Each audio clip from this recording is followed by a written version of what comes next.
네, 오늘 영상 뒷부분에 그 보너스 뉴스에서는요, 아버지를 아버지라 부르지 못하는 마치 홍길동의 신세 같은 오렌지 카운티의 한인 정치인들의 스토리가 준비되어 있습니다.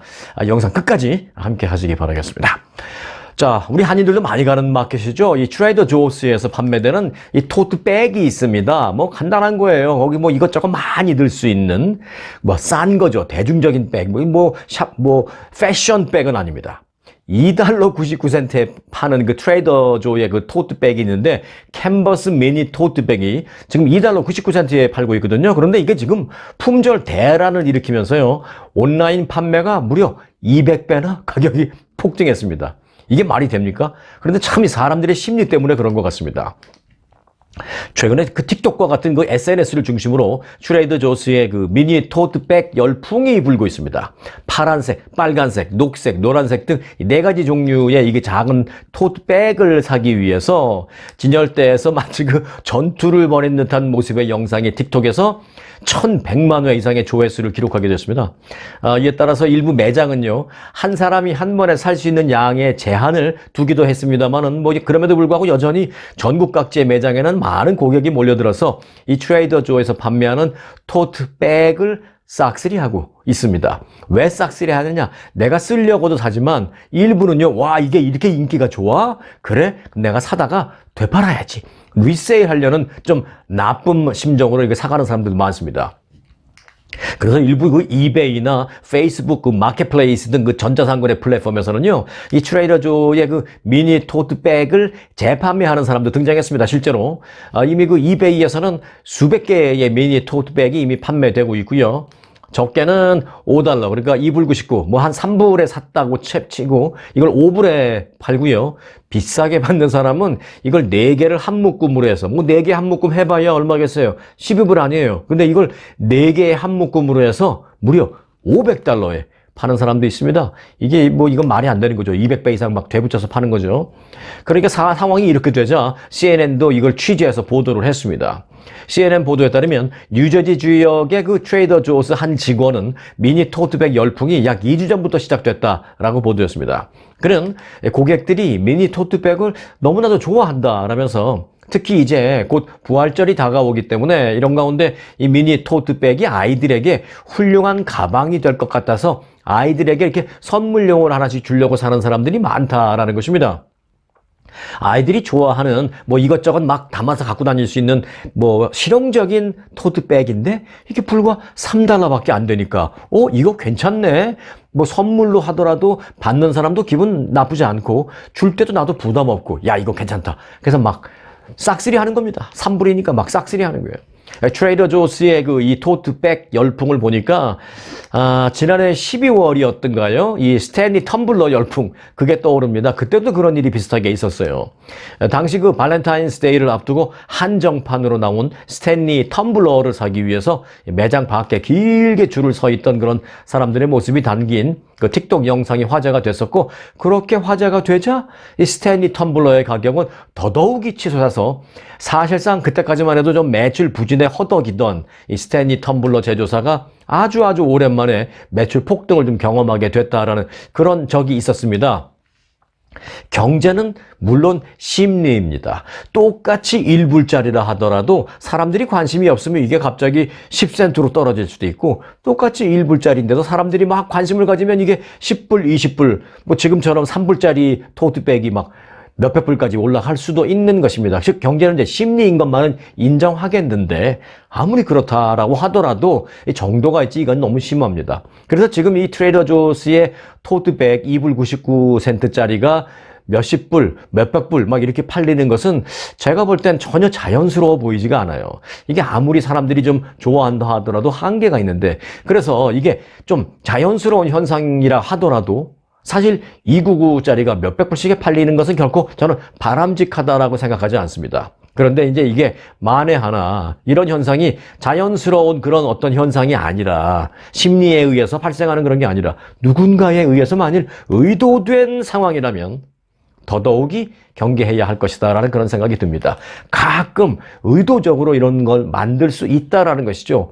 뭐 트레이더조 토트백 3불짜리 우리 일반적으로 마켓 갔을 때 봤을 때 별로 관심도 안 쓰잖아요. 그런데 갑자기 막 틱톡 영상에 와 이거 좋대 사람들이 막 어쩌대 저쩌대 하면서 영상이 올라오면 사실 그 영상이 자연스러운 영상일 수도 있지만 좀 의도적으로 만들어진 영상일 수도 있잖아요. 그게 이제 막 그러면 사람들이 심리적으로 와 그래 하면서 몰리게 되니까 그러면 가격이 올라가죠. 전 트레이더조를 의심하는 게 아니라 그런 어떤 현상 자체를 의심하는 겁니다. 의도적으로 만들어진 것이 아니냐. 그래서 이제 그런 데 있어서 우리 구독자님들은 편승하지 않으실 것으로 생각하고 일단 말씀을 드렸습니다. 자, 미국 사람들이 김치를 만들어서 한국으로 진출해서 한국에 갖고 나가서 팔겠다라고 하면 어떻겠습니까? 백인이 김치를 만들어서 나 김치 나도 한국 사람처럼 잘 만들 수 있어요. 나 이거 미국에서 있는 미주 한인들이 그게 아니라 나 아예 한국 가서 본고장에서 내가 한번 승부를 내보겠어요 하면서 김치를 갖고 한국에서 백인들이 판다 그러면 어떻겠어요? 좀 웃기기도 하고 말도 안 돼. 자기네가 어떻게 한국 본고장에서 김치를 이겨? 라는 생각할 수 있겠죠. 똑같은 일이 있습니다. 여기 비록 반대 케이스지만 비슷한 일이 있습니다. 한국에서는 언제부터 이 강원도 양양의 해안가가 세계적인 서핑 해안으로 유명해졌습니다. 한국 내의 서퍼들은 물론 전 세계의 서퍼들도 즐겨 찾는 곳, 그 서퍼들의 성지, 강원도 양양군에 그 서퍼들이 많이 다니는 곳이 있습니다. 그곳에 이제 별칭은 그래서 양양이라는 그 지역명에서 따와서 양리단길이라고 합니다. 왜 서울에 가면은 그 경리단길이라고 있잖아요. 그래서 경리단길과 그 비슷한 이름으로 양양의 양리단길이라고 이제 이름 붙인 곳이 있습니다. 그런데 이제 세계 각국에서 그 서퍼들이 그곳에 몰려들다 보니까 자연스럽게 이곳이 세계 음식의 어떤 각죽장처럼 되었습니다. 많은 젊은이들이 가니까 많이 먹을 거 아니에요. 또 맛있는 거 좋아할 거 아니에요. 그래서 세계 음식의 각죽장처럼 그것이 자연스럽게 그 길이 만들어졌습니다. 그곳에서 한 수제 햄버거 집이 그런데 유난히도 세계 젊은이들이 많이 찾고 있습니다. 한국의 젊은이들도 그렇고요.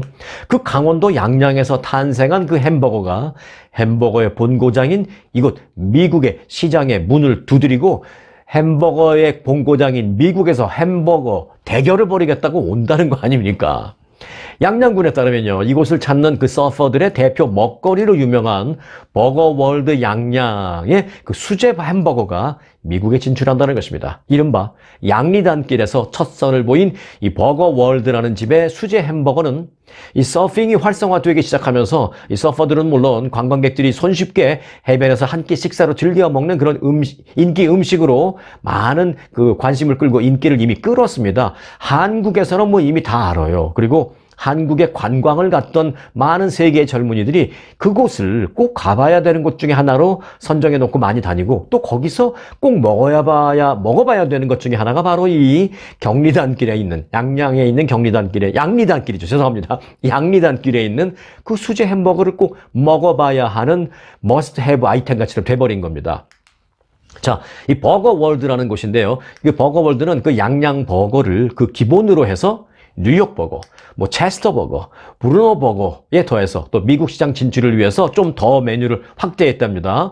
켄터키 버거, 와이키키 버거, 로세스 버거, 뭐 로세스는 무슨 뜻인지 모르겠어요. 뭐 로세스 버거까지 아주 특화된 제품으로 지금 만들어서 인기를 이미 한국에서 끌고 있다고 합니다. 세계인들을 상대로. 어니언 링스, 또 치즈 어니언 등등등 여러 가지 그 감자튀김 종류와 나초, 또 치즈볼, 가라아게와 함께 뭐 순두부, 딸기, 흑임자 등등이 조화를 이룬 그런 아이스크림까지. 왜 햄버거 먹고 나면 뭐 저희 같은 사람들은 하나만 먹어도 배불러서 다른 거 못 먹어 뭐 이러기도 하는데 젊은이들은요. 돌아서서 배고프다 그러잖아요. 저희 아이도 옛날에 한창 자랄 때 중고등학교 다닐 때 보니까 그 당시 한창 유명하던 그 무제한 한국 K 바베큐 무제한 고깃집이 있었는데 거기서 뭐 가격까지는 기억이 안 나는데 하여간 그 무제한 집에서 친구들하고 또 사촌 형하고 같이 가서 무제한 고기를 먹고 나와서 한두 시간, 뭐 1시간 정도? 30분, 1시간 정도? 그 앞에서 뭐 친구들하고 막 얘기하더니, 뭐 다시 출출해졌다고 하면서 바로 인앤아웃 버거 먹으러 가더라고요. 와, 무제한 고기를 먹고 한 1시간 뒤에 인앤아웃 버거 먹으러 가는 그런 게 이제 젊은이들인데, 그러니까 이제 햄버거 먹고 또 디저트 찾잖아요. 그래서 아이스크림까지. 순두부 아이스크림, 딸기 아이스크림, 흑임자 아이스크림 등등등까지 많은 메뉴가 이제 준비를 해놓고 있는데 이게 미국에 와서 이제 미국 젊은이들을 타겟하겠다는 것입니다. 이 버거월드의 미국 진출은요, 지난해 양양 라구나 비치 해변에서 기아 자동차 홍보 회사가 열렸을 때, 그때 이 수제 햄버거를 맛본 기아 자동차의 부사장, 이제 이분이 미국 사람이에요. 기아 자동차, 현대자동차 뭐 회장이나 오너는 한국 사람이지만 사장 또는 뭐 부사장 이런 분들은 이제 미국 분들을 많이 앉혀놓잖아요. 이제 기아 자동차의 부사장이 미국 사람인데 이 미국인 부사장이 그걸 먹어보고 와, 이거 너무 맛있다. 내가 미국에 그렇게 오래 살았어도 미국에서 먹어보지 못한 정말 맛있는 햄버거다라고 하면서 그 햄버거 사장님한테 미국에 꼭 매장을 좀 내달라라는 어떤 당부 아닌 당부로 시작됐다고 합니다. 어찌 보면 당부긴 하지만 이거 당신 미국에 내면 됩니다 라고 뭐 그렇게 얘기하는 거죠. 이에 따라서 이제 버거월드의 박원규 대표라는 분은요, 조만간 워싱턴 DC에 첫 번째 매장을 열고 대한민국 양양버거를 햄버거의 본고장 이곳 미국에서 선보이겠다. 그래서 당당하게 맞대결을 한번 해보겠다라고 밝혔습니다. 강원도에서 탄생한 수제 햄버거가 과연 미국인들을 어떻게 사로잡을 수 있을지 벌써부터 아주 흥분되고 기대되고 주목되고 있는 상황입니다. 그리고 먹어보고 싶기도 하고요. 워싱턴 DC 잘 되면 LA도 하나 좀 냈으면 좋겠고, 또 텍사스에도 하나 냈으면 좋겠고, 시애틀, 캐나다 이렇게 하나씩 냈으면 좋겠습니다. 인앤아웃을 능가하는 맛있는 정말 진짜 수제버거, 또 유기농으로 만드는 그런 버거, 우리 한국인에 의해서 탄생하는 날을 좀 조만간 볼 수 있을 것 같아서 기분 좋습니다. 기분 좋은 소식 하나 더 연결해 드리겠습니다. 이왕 기분 좋은 소식으로 가니까. 자, LG전자에 관련된 내용 가끔 전해드렸습니다만은 LG전자가 유력 소비자 매체 컨주머 리포트가 주관하는 최고의 드럼 세탁기 평가에서 상위 1, 2, 3, 4등을 싹쓸이 했습니다.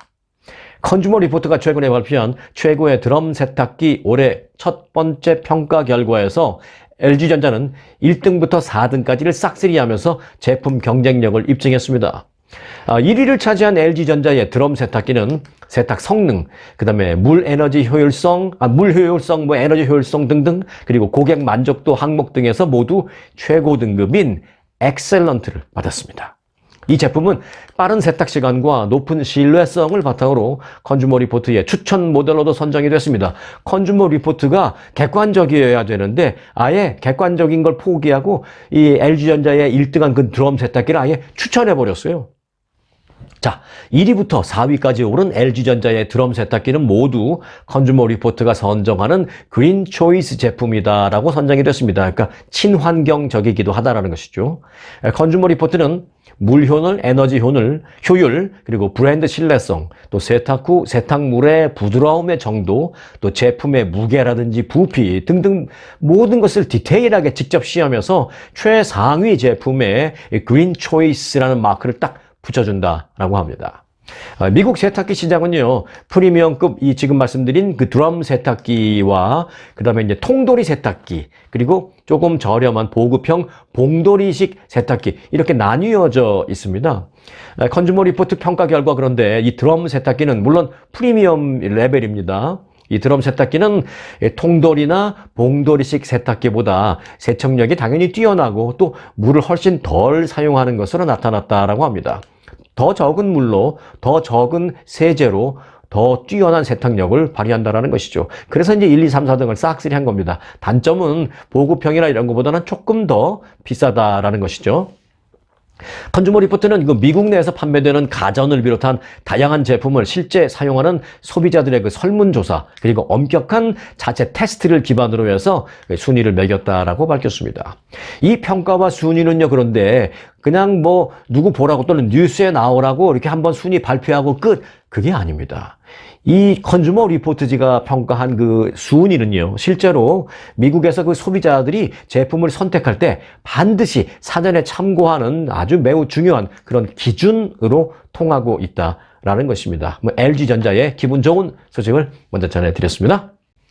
자, 이 LG전자의 소식을 전해드렸는데, 이 중국도 사실은 어떤 면에서는 그 가전제품의 기술 상당히 그 뛰어난 건 사실이죠. 그런데 이제 한국의 LG나 삼성보다는 조금 반 단계, 뭐 한 단계, 반 단계 정도 좀 낮은 정도인데 뭐 기술력은 그렇다 치더라도 상상력은 정말 초월합니다. 네. 상상을 초월하는 그 중국 전기차 얘기를 하나 좀 해드릴까 합니다. 중국의 전기차 회사들이요, 가격은 상당히 싸죠. 테슬라가 정말 경쟁력에서 이길 수가 없을 정도로 쌉니다. 뭐 테슬라는 뭐 3만 달러 이하로 만들겠다라고 말만 그러지 아직은 없는데 중국은 뭐 2만 달러짜리도 있어요.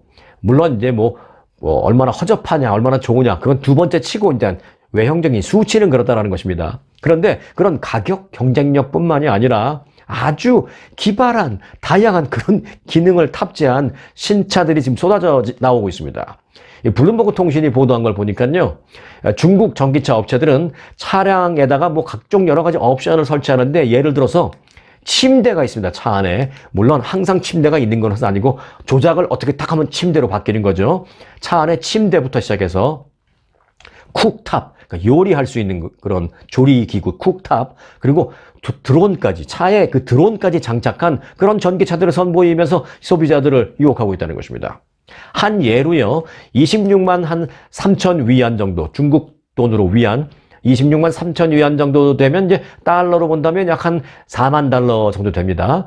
약 한 4만 달러 정도부터 시작을 하는 중국의 샤오펑이라는 전기차 회사가 있거든요. 그 샤오펑의 그 SUV 차량에는 슬리핑 키트라는 옵션이 탑재되어 있습니다. 슬리핑 키트. 잠잘 수 있는 모든 것들이 거기 구비되어 있다는 것이죠. 왜? 이거 차 몰고 나가서 야외에서 캠핑, 소위 한국에서는 차박 그러잖아요. 차 안에서 1박을 하고 2박을 하고 잔다고. 그렇게 차에서 캠핑을 편안하게 할 수 있게 만드는 그 슬리핑 키트 옵션이 그 SUV 차량에 아예 탑재돼서 나온다는 것입니다. 차량 내부를 보면은 두 명이 편안하게 누울 수 있는 침실 공간으로 바꿀 수 있습니다. 또 모든 좌석이 완전히 플랫하게 180도 평평하게 펴지고 더블 사이즈 에어 매트리스가 자동으로 펴집니다. 그러니까 무슨 매트리스나 슬리핑백, 이 침낭 같은 걸 가져갈 필요가 없다라는 것이죠. 그냥 이불만 가져가면 되겠죠. 뭐 어떻게 조작하는지는 저는 모르겠습니다만 차 안에서 뭘 탁 조작 버튼을 누르면 푹 하면서 뒤에 있는 의자가 180도로 다 누워버리고, 그러면서 여기서 에어 매트리스처럼 이것이 자동으로 쫙 펴진다는 것입니다. 에어 매트리스가 부풀어 오르는 그런 기능이 있다는 것입니다. 자, 또 다른 업체의 차량은요, 트렁크가 주방이나 다름없습니다. 트렁크를 탁 열면 트렁크 안에 인덕션 조리기가 있습니다. 인덕션, 그 전기를 이용하는 거지만 막 뭐 손 대면 또 뜨겁게 튀고 뭐 그러지 않는 정도의 그 조리기구 있잖아요. 그런 인덕션 조리기와 순간 온수 공급기가 있습니다. 물을 연결하면 순간 온수를 만들어서 내보내주는 겁니다. 트렁크를 열면 그 트렁크가 부엌이에요, 부엌. 그렇게 갖추고 있어서 이 캠핑족들에게 큰 인기를 끌고 있다라는 것입니다. 심지어는 어떤 SUV 캠핑카는 뭐 캠핑카도 아니죠. 캠핑을 할 수 있는 외형적으로는 그냥 SUV 그런 차량, 전기차, 운전석에서 노래방 기능도 설정해서 놓을 수도 있다라고 합니다. 참 대단하죠. 중국에서는 이외에도 낚시에 특화된 전기차와 또 빗물을 이용한 식물 재배 기능을 갖춘 전기차 등등의 출시도 예고되고 있다라고 합니다. 물론 저는 제가 참 대단하죠라고 말씀을 드렸습니다만 이게 기술력이 대단하다라고 제가 말씀드리는 건 아닙니다. 사실 뭐 한국의 삼성이나 LG 또는 다른 중소업체들도 뭐 이렇게 만들려고 마음 먹으면 만들 수 있는 기술 저는 분명히 있다고 생각합니다. 이게 사실 뭐 대단히 어려운 최고 수준의 기술력까지는 아니거든요. 그런데 이제 그렇게 만들었을 때 과연 얼마나 팔릴까, 누가 그냥 그런 걸 살까라는 그런 건데, 이제 중국 분들은 이런 특이한 걸 좀 좋아하시는 분들이 많잖아요. 워낙 인구도 많고 해서. 그래서 이제 중국에서는 내수 시장만 감당해도 충분히 팔릴 수 있다는 판단 때문에 이렇게 좀 다양하게 만들어서 팔고 있는 모양입니다. 정말 가히 중국 사람들답다라는 그런 생각도 듭니다. 자, 은퇴 생활 비용이 캘리포니아주에서보다 크루즈 승선이 더 저렴한 것으로 나타났습니다. 쉽게 말해서요, 은퇴 생활을 하는 데 있어서 캘리포니아주에서 사는 것보다 크루즈에 배에 승선을 해서 1년을 사는 게 훨씬 돈이 덜 든다라는 것입니다.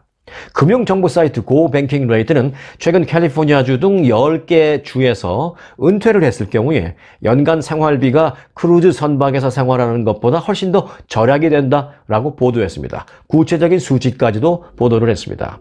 자, 크루즈 웹에 따르면 실제로 이런 이유 때문에 정기적으로 1년 이상 크루즈에서 생활을 하면서 비용을 절약하는 그런 사람들이 많이 있다고 합니다. 그래서 정해진 기간 동안 바다에서 생활하는 것이 은퇴자에게는 어찌 보면 잠재적인 비용 절감을 하는 생활일 수 있다는 것입니다.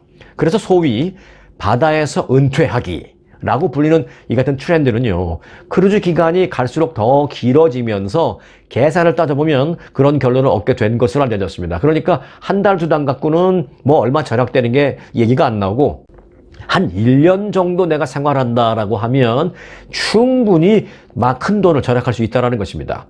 자, 5년간 은퇴 생활을 할 때 드는 비용이 가장 비싼 주는 미국에서는 일단 커네티컷 주로 나왔다고 합니다. 5년 동안의 은퇴 비용이 약 110만 달러 정도 달한다고 합니다. 그러니까 나누면 연간 한 4만 4천 달러가 필요하다는 얘기죠. 자, 이에 비해서 그런데 크루즈는요, 1년 동안 내가 승선한다고 예약을 하면 3만 2천 달러면은 가능하다라고 합니다. 그러니까 코네티컷에서 생활하는 것보다 1년을 살면 1만 2천 달러를 세이브를 하는 겁니다. 전 세계를 여행하고 돌아다니면서 1만 2천 달러 절약, 적은 돈이 아니죠. 27%쯤 되는데, 자, 이 밖에도 뉴욕, 캘리포니아주, 매사추세츠, 워싱턴, 메릴랜드, 알래스카, 뉴저지, 콜로라도 주의 경우에도 연간 은퇴 생활비가 크루즈보다 더 비싼 지역으로 드러났습니다. 자, 크루즈에서 사는 선상 생활의 가장 큰 장점은 물론 숙식을 다 해결해 준다 거기서라는 것인데, 그건 뭐 당연한 거고요. 그것은 물론이고요. 엔터테인먼트, 그리고 이제 액티비티, 또 적절한 기본 의료 서비스까지도 포함되는 것으로 은퇴 후에 또 다른 사람과 함께 시간을 보낼 수 있는 그런 공동체적인 매력도 있다라고 합니다. 요건 좀 이상하게 생각할 수도 있죠. 배 안의 생활에서 무슨 다른 사람과 많은 공동체 사회생활을 해 라고 생각할 수도 있지만, 이 크루즈 안에는 수천 명의 승객들이 탑승해 있고 그 중에서 이제 나이나 취미 등에 있어서 비슷한 친구를 만들기가 쉽기 때문에 육지에 있으면서 뭐 노인 아파트에 살면서 사회생활을 사실상 거의 안 하고 고립된 생활을 하는 그런 것보다는 오히려 크루즈에 탑승하는 게 사회생활에 있어서 더 활발할 수 있다는 것입니다. 국제 크루즈 선사협회에 따르면 지난 2018년 크루즈 여행객 2,850만 명 가운데 50세 이상이 절반 이상을 차지하는 것으로 밝혀졌습니다. 그리고 이제 크루즈를 타면 1년 동안 돌아다니는데 그냥 배 안에만 있는 것은 물론 아니죠. 중간중간 가는 곳마다 기착점이 있잖아요. 그 기착점마다 내가 내리고 싶으면 거기서 내릴 수 있습니다. 쇼핑을 하려면 할 수도 있고, 내가 무슨 골프를 치겠다 하면 그것도 조정해서 칠 수도 있고, 내가 어디 관광지를 가서 관광을 난 좀 하고 오겠다, 다 가능하다라는 것입니다. 크루즈 배가 그게 가능하도록 멈춰 서 있는 것이죠. 그 배들이 오늘 아침에 와서 오늘 밤에 떠나는 게 아니니까. 오늘 왔으면 뭐 어느 지역에 따라서 어디는 뭐 1박 2일 멈춰 있고 어디는 뭐 좀 더 멈춰 있을 수도 있고 하니까 거기에 맞춰서 육지에 내려서 놀다 다시 돌아오면 되는 것이죠. 그래서 크루즈에서 그렇게 전 세계를 다니면서 하는데 한 3만 2, 3천 불 정도. 그런데 코네티컷주나 뭐 뉴욕주, 캘리포니아주, 뭐 워싱턴주 뭐 이런 데서 살려면 1년에 4만 달러 이상이 드는데 배에서 이렇게 크루즈 여행을 1년 하는 게 더 싸다는 것입니다. 물론 아이고 나는 뭐 10,000불 절약이 아니라 20,000불, 30,000불 절약이라도 아우 나는 답답해서 못 살아 하시는 분들은 뭐 필요 없지만, 그래도 한 번쯤 생각을 해볼 필요가 있지 않나. 뭐 생각만 해보고 뭐 끝나도 상관없죠. 그런데 참 이런 예 실례를 보면 미국에서 살 때 참 여러 가지 선택의 여지가 많다라는 생각은 분명히 하게 됩니다. 자, 지난 일요일 그 오스카상 시상식이 진행됐죠. 그런데 그 시상식이 진행되던 도중에 트럼프 전 대통령이 그걸 보면서 자신의 SNS에 댓글을 올려서 그 오스카상 시상식 진행자에 대해서 악플을 올렸습니다. 그런데 그 악플의 당사자인 이 사회자가 이 전화기로 보고 이걸 또 무대에 올라가서 그대로 그냥 다 읽어버렸네요. 자기한테 트럼프 전 대통령이 욕하는 건데 그걸 다 읽어버렸네요. 네. 그리고 난 후에 정말 미국이니까 가능한 일이 발생했습니다. 무슨 일이 있었는지 30초 후에 돌아옵니다. 초특급 아주투어 모국 관광, 우렁쌈밥, 대통밥과 꼬막 정식, 대명 롯데호텔 저녁 만찬 뷔페, 초특급 호텔과 호텔 식사로 모시는 아주 투어, 세계 7대 자연문화유산 제주, 아주만의 초특급 롯데와 신라호텔, 금수강산 그리운 추억, 부산 해운대, 경주 설악산의 모국 관광, 친절하고 재밌는 가이드는 아주의 자랑, 먹기 비행, 막기행, 호텔도 최고, 식사도 최고, 모국 관광은 역시 1등 아주 투어. 네, 올해 오스카 작품상의 영예가 크리스토퍼 놀런 감독의 작품 오펜하이머에 돌아갔습니다. 저도 이 영화 봤는데 정말 강추합니다. 제96회 미국 아카데미 시상식에서 오펜하이머라는 영화는 가장 뛰어나다라고 인정되는 영화에 수여되는 작품상을 받았습니다. 오펜하이머는 작품상 외에도요, 감독상, 나무주연상, 나무조연상, 음악상, 편집상, 촬영상 등을 배출하면서 7관왕을 달성하고 말았습니다. 생애 첫 아카데미 감독상을 받은 크리스토퍼 놀런 감독은 이날 무대에 올라서 시상자인 스티븐 스필버그 감독과 진한 포옹을 한 뒤에 이 작품의 가능성에 주목해 주셔서 정말 감사합니다 라며 아카데미 시상식 이 자체에도 정말 감사를 표합니다 라고 수상소감을 밝혔습니다. 그가 그렇게 아카데미 시상식 자체에 감사를 표하는 이유가 있습니다. 크리스토퍼 놀런 감독은 굉장히 유명한 감독이잖아요. 그는 그렇게 화려한 필모그래피에도 불구하고 유독 이 아카데미 감독상과는 인연이 없어서 한 번도 지금까지 받아보지 못했어요. 그런데 이제 이날 오스카상을 품에 안으면서 그동안 묵은 한을 풀었다라는 평입니다. 그래서 이제 그렇게 감사를 표명한 겁니다. 나무주연상은 오펜하이머라는 영화에서 주인공 오펜하이머 역할을 맡은 킬리안 머피에게 돌아갔습니다. 그는 이 오펜하이머의 천재성과 인간적 고뇌를 생동감 있게 그려냈다라고 호평을 받았습니다. 오펜하이머의 적수인, 그 영화 속에서 적수인 스트로스를 연기한 로버트 다우니 주니어는 나무조연상을 받았습니다. 오펜하이머라는 영화는요, 원자폭탄의 아버지로 불리우는 미국의 이론 물리학자, 실제 인물이죠. 이 사람이 이 사람이 원자폭탄 만든 사람이에요. 이 사람은 원자폭탄 만들고 실험을 해서 성공한 것이 확인이 되자 일본에 가서 투하하는 그런 일이 있었지 않습니까? J. 로버트 오펜하이머라는 실제 인물을 조명한 영화가 바로 그겁니다. 자, 그를 중심으로 이루어졌던 원자폭탄 발명 과정과 그로 인해서 이 발명을 하면서 겪는 그 내적 갈등, 또 원자폭탄으로 인한 인류의 어떤 명과 암, 이런 많은 것들을 다룬 아주 좋은 영화입니다. 넷플릭스에 있으니까 혹시 기회가 되면 여러분들도 보시기 바라겠습니다. 여우주연상은 요르고스 란티모스 감독의 가여운 것들이라는 영화에서 여자 프랑켄슈타인으로 혼신의 연기를 펼친 엠마 스톤이 받았습니다. 엠마 스톤은 이 라라랜드로 제89회 아카데미 시상식에서도 여우주연상을 받은 바 있죠. 상복이 많은 분이에요, 이분은. 자, 한편 그런데 좀 안타까운 소식은 한국계 감독 셀린 송 감독의 패스트 라이브즈도 작품상 후보에 올랐습니다만은 아쉽게도 수상은 불발됐다라는 소식입니다. 그런데 자, 제96회 아카데미 시상식 비하인드 소식을 지금부터 좀 전해드리겠습니다. 비하인드 스토리. 자, 이 시상식이 진행되던 도중에 이를 TV로 시청하고 있던 도널드 트럼프 전 대통령이 진행자인 지미 킴멜을 향해서 악플을 올렸습니다. 그러자 지미 킴멜은 그걸 또 다 읽고 감옥 갈 때 되지 않았나 당신? 이라고 응수하는 좀 어찌 보면 좀 깜짝 놀랄 수 있는 그런 상황이 발생했습니다. 감히 전직 대통령이고 차기 대통령이 될 가능성이 매우 높은 그런 사람을 상대로 아니 뭐 무슨 악플을 달고 있어? 당신 감옥 갈 때 지나지 않았어? 이런 거를 막 말한 겁니다. 공개 그 CTV 방송되는데 생방송 중에 가히 미국에서나 볼 수 있는 그런 장면이었습니다. 자, 사회자 지미 킴멜은 아카데미 시상식 막판 최우수 작품상 시상 직전에 무대에 올라왔는데 시간이 좀 남았네요. 여유 시간이 좀 있어서 방금 받은 그 리뷰 하나를 공유할까 합니다 라고 살짝 운을 띄우면서 자신의 휴대전화를 꺼내들고는 이 오스카상 시상식에서 지미 킴멜보다 못한 진행자가 있었던가? 그의 오프닝은 보통도 안 되는 사람이 특별한 사람이 돼 보이려고 안간힘을 쓰는 꼴이다 라고 올라온 이 댓글을 읽어버렸습니다. 자기가 자기 욕하는 댓글을 자기가 막 읽은 거예요. 무대에 올라와서.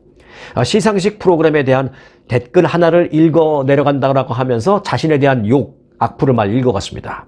그런 댓글을 또 이렇게 읽었습니다. 지미 킴멜을 없애고 노련하지만 출연료가 저렴한 ABC 방송의 능력자인 조지 스테파노폴러스를 교체해라. 그는 무대 위에 모든 이들을 더 크고 더 강하고 더 매력적으로 보이게 할 사람이다. 기타 등등등. 그리고 마지막으로 미국을 다시 위대하게. 댓글을 읽는 거예요. 그냥 댓글을 그대로 읽는 거예요. 미국을 다시 위대하게 라고 이제 읽는 게 끝났습니다. 그러자 지미 킴멜의 이 댓글을 다 읽은 걸 안 그 현장에 있는 많은 사람들이 깔깔대면서 막 웃고 박수를 치고 그랬습니다. 마가죠, 마가. Make America Great Again. 이걸 딱 읽자마자 객석에서는 폭소가 터져 나왔습니다. 이는 잘 아시다시피 이제 트럼프 전 대통령의 슬로건이잖아요. 그래서 이제 막 웃은 거죠. 누가 그 악플을 썼는지는 이제 알겠다. 그 얘기죠. 지미 킴멜은 능청스럽게 방금 전에 그 트루스 소셜이라는 SNS에 이 악플을 올린 사람이 있는데 이 사람이 누군지 아시냐? 아마 전직 대통령인 것 같은데 누군지 한번 여러분들 맞춰보실래요?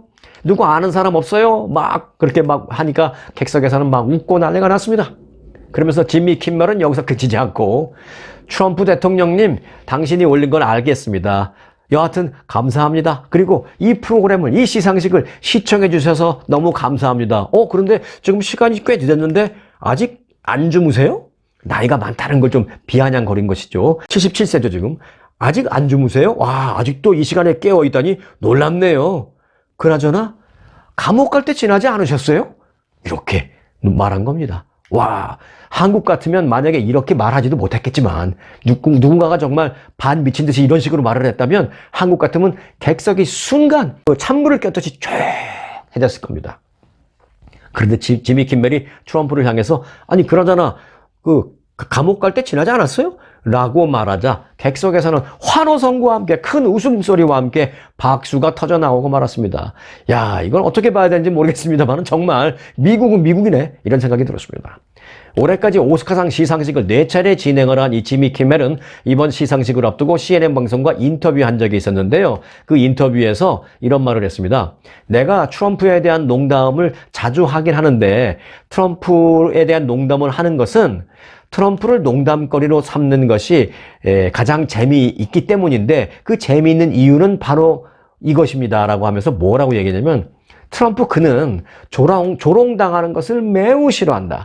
자신과 관련돼서 풍자가 나오는 것을 너무 싫어한다. 나는 그걸 알고 있기 때문에 그렇기 때문에 놀리는 것이다 라고 말하기도 했습니다. 반대로 말하면 이걸 좀 여유 있게 받아치거나 그렇다라면 자기도 재미없다라는 것이죠. 맥 빠진다라는 것이죠. 그런데 뭔가 하나 트럼프에 대해서 풍자를 하면 막 너무 발끈하고 그러니까 그게 재밌어서 계속한다. 라는 것입니다. 자, 그래서 이번 그 오스카상 시상식에서도 이렇게 트럼프는 지미 킴멜에 대해서 악플을 올리고 지미 킴멜은 그걸 받아서 막 읽어버리고 폭소가 터지고 뭐 그렇게 됐습니다. 그래서 이제 과연 누가 1대0으로 이겼는지 그 순간에 뭐 그것은 뭐 예측을 할 수가 없겠습니다만은 트럼프가 그래도 대통령을 했던 사람과 앞으로도 대통령을 하려고 한다는 사람이라는 걸 봤을 때 오히려 의문의 일패가 아닌가, 뭐 이겼다라고 보기에는 좀 어렵지 않나 이렇게 생각이 됩니다. 조금 더 여유 있게 받아쳤으면 어떨까? 아니면 악플을 달더라도 좀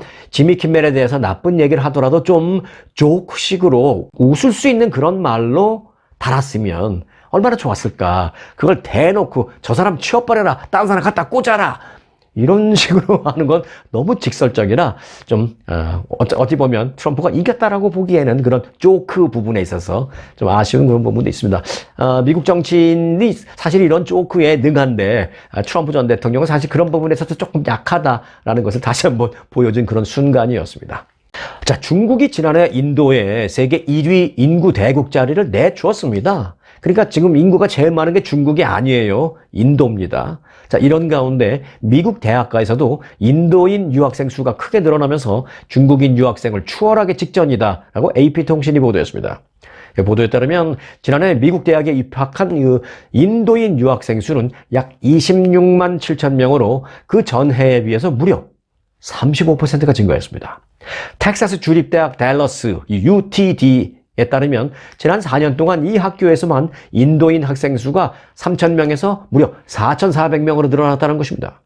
이는 인도에서 미국 명문대학 학위가 출세를 보장하는 길이다라는 그런 인식이 더욱 확대되고 있기 때문이라고 합니다. 반면에 미국 대학가 내의 그 중국인 유학생은 과거 대비 감소하는 추세입니다. 예컨대 UTD, 그 텍사스 대학 달라스에서는 지난 4년간 중국인 학생 수가 1,200명에서 400명으로 쪼그라들었다는 것입니다. 이는 최근 미중 관계가 얼어붙은 데다가 중국 경제 상황이 침체한 데에 따른 결과인 것으로 보이고 있습니다.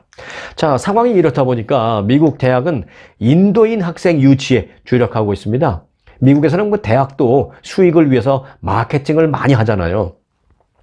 이와 관련해서 AP통신은 미국 대학의 다수가 인도 내에서의 인지도를 높이기 위해서 거액을 투입하고 인도 정부와의 관계를 돈독하게 하기 위해서 치열한 노력 중에 있다라고 보도를 했습니다. 미국 내 대학에서 한동안은 그냥 동양 사람 보면 거의 다 중국인 유학생이었는데 이제는 뭐 중국인 유학생이 많이 줄어들었고 한국인 유학생이 뭐 그렇다고 크게 급증한 건 아니에요. 반면에 인도인 유학생들이 급증했다라는 것입니다.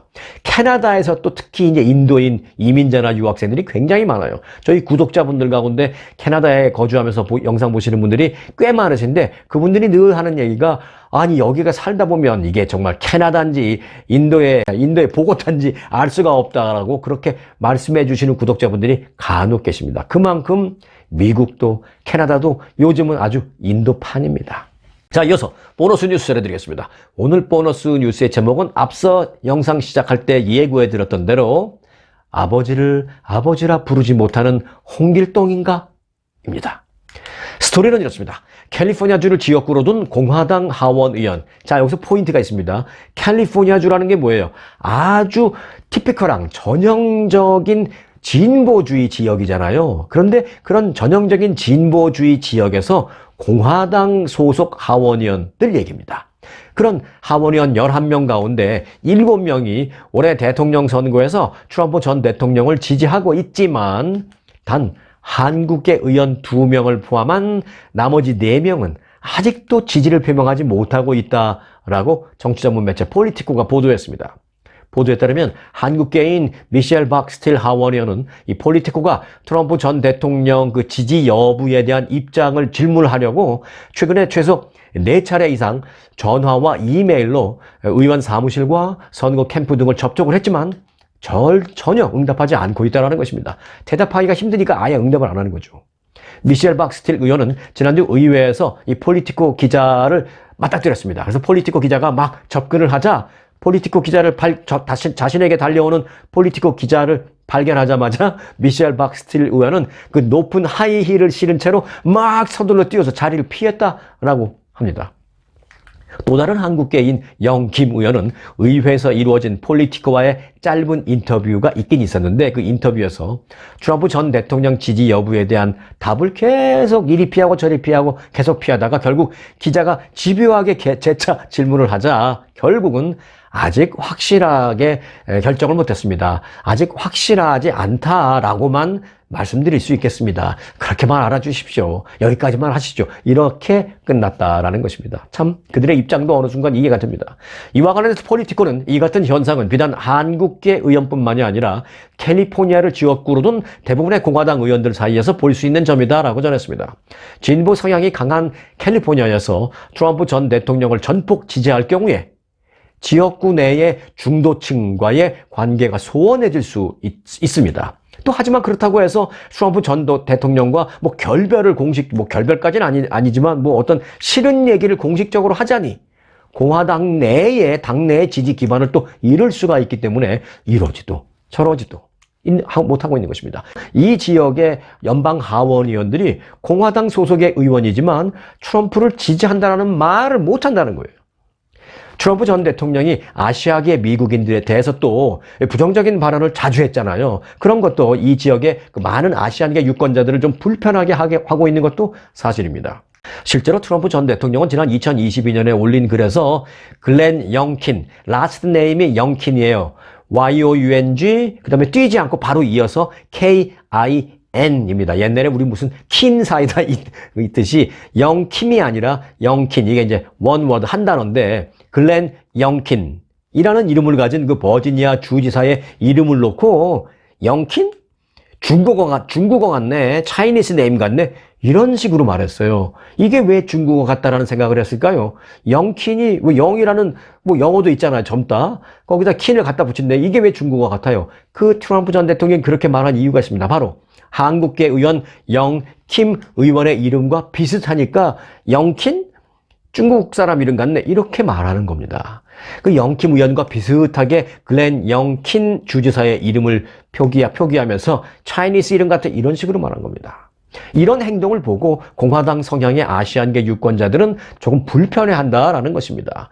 영킴 의원과 미셸 박 스틸 의원은 아시아계 유권자의 이처럼 많은 지지를 받고는 물론 있습니다. 때문에 아무리 이제 공화당 유권자라 하더라도 트럼프를 불편해하는 분위기를 그럼에도 불구하고 신경 쓰지 않을 수 없다라는 분석입니다. 한국계 의원을 비롯한 오렌지 카운티의 공화당 정치인들 마치 아버지를 아버지라 부르지 못하는 홍길동도 아니고요. 이들은 본인들이 소속된 정당의 대통령 후보를 대놓고 지지한다는 말을 하지 못하고 있는 소위 끙끙 앓고 있는 그런 상황인 것입니다.